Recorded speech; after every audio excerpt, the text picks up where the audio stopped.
एक लंबी कहानी। पत्थर का योद्धा। लगभग 900 वर्ष पुरानी बात है। तलविया में एक बच्चे का जन्म हुआ। जन्म के समय ही वो शिशु बहुत बड़ा था। उस भीमकाय शिशु को देखकर उसकी दादी खुशी से चिल्लाई। उसने प्रसन्नता से कहा, अरे देखो, ये लड़का कितना बड़ा है। मेरी बात समझ लो, बड़ा होकर यह संसार का सबसे शक्तिशाली आदमी होगा।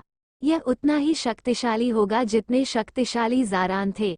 क्यों न हम इसका नाम ज़ोरान रखें? बच्चे के पिता ने कहा, तुमने ठीक कहा माँ, मेरे बेटे पर अवश्य ही महान ज़ारान की कृपा है। इसका नाम तो ज़ोरान ही होना चाहिए। ज़ारान का जन्म 2000 वर्ष पहले हुआ था। वो एक महान योद्धा था। उसने कई दैत्यों और दानवों से लड़ाई कर उन्हें पराजित किया था। ज़ारान ने कई बार अपने देश को शत्रुओं के आक्रमण से बचाया था। तलविया के लोग उसे देवता समान पूजते थे। तलविया का हर युवक ज़ारान के समान बहादुर और शक्तिशाली बनने का सपना देखता था। हर पिता चाहता था कि उसका पुत्र ज़ारान जैसा निडर और ताकतवर हो।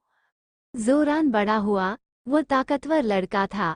अभी वो 14 वर्ष का भी न हुआ था, पर 7 फुट से अधिक लंबा था।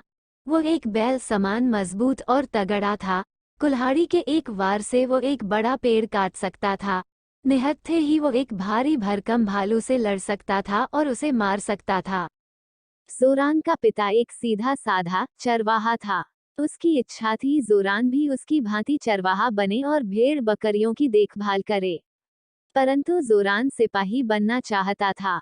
वह सेना का सिपाही बन देश के शत्रुओं से लड़ना चाहता था। वह दैत्यों से लड़ना चाहता था। अपने देश तलविया की रक्षा करना चाहता था और ज़ारान की तरह एक महान योद्धा बनना चाहता था। एक दिन अपने पिता को बताए बिना वह तलविया के राजा के सामने उपस्थित हो गया। राजा उसे देखकर बहुत प्रसन्न हुए और बोले, मेरे बच्चे, तुम्हें तो हमारी सेना का सिपाही होना चाहिए। हमारी सेना को तुम जैसे बहादुर और शक्तिशाली युवकों की आवश्यकता है। महाराज, मेरे पिता की इच्छा है कि मैं उनकी भेड़ बकरियों की देखभाल करूं। मैं अपने पिता की आज्ञा का पालन ही करूंगा। मैं उन्हें दुखी नहीं कर सकता, ज़ोरान ने कहा। हम तुम्हारे पिता से बात करेंगे। हमें विश्वास है कि वो हमारा अनुरोध स्वीकार कर लेंगे और तुम्हें सिपाही बनने की अनुमति दे देंगे, राजा ने कहा। ज़ोरान के पिता राजा का कहा न टाल सके और उन्होंने अपने बेटे को सिपाही बनने की अनुमति दे दी। ज़ोरान की खुशी का ठिकाना न था। वह तलविया के सेना का एक सिपाही बन रहा था। 3 वर्षों तक उसने कड़ी मेहनत की। तलवार चलाना सीखा, तीर चलाने सीखे। भाले और प्रशिक्षण की समाप्ति पर वो अपने परिवार से मिलने अपने गांव गया।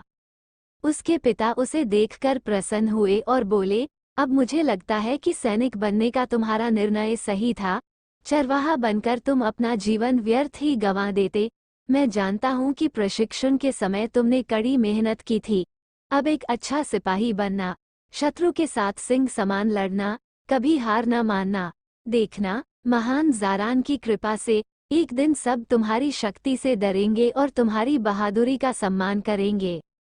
ज़ोरान राजा के अंगरक्षक के रूप में काम करने लगा। दिन बीते, सप्ताह बीते, माह बीते, सब और शांति थी। परंतु एक दिन ब्राशिया की सेना ने तलविया पर अचानक आक्रमण कर दिया। तलविया और ब्राशिया के बीच 100 वर्षों से कोई लड़ाई नहीं हुई थी। अतः सीमा पर तलविया का प्रबंध थोड़ा ढीला हो गया था।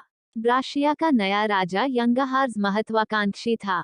गुप्तचरों ने उसे बताया था कि पूर्वी सीमा पर तलविया की सैन्य शक्ति कमजोर थी।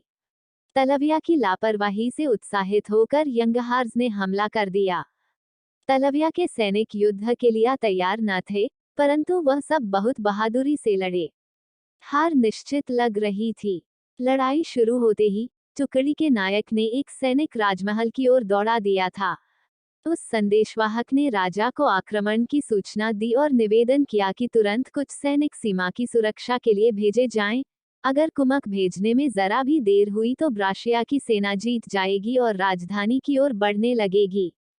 गदा से युद्ध करना सीखा, घुड़सवारी करना, रथ चलाना, बिना किसी शस्त्र के लड़ाई करना, दिन में लड़ना, रात के अंधेरे में लड़ना, सब कुछ उसने पूरी लगन और मेहनत से सीखा। 3 वर्षों के कड़े प्रशिक्षण के बाद वह हर शस्त्र के साथ लड़ने में पूरी तरह सक्षम हो गया। वो एक भयंकर योद्धा बन गया था। तलविया के सैनिक उसका सम्मान करने लगे थे। कई तो उससे ईर्ष्या भी करते थे। राजा भी उसे देखकर बहुत प्रभावित हुए। उन्होंने उसे अपना अंगरक्षक बना लिया। राजा का अंगरक्षक बनना एक सैनिक के लिए सम्मान की बात थी। परंतु जोरान प्रसन्न न हुआ। वो अंगरक्षक बनने के बजाय देश की सीमा पर जाकर शत्रुओं का सामना करना चाहता था।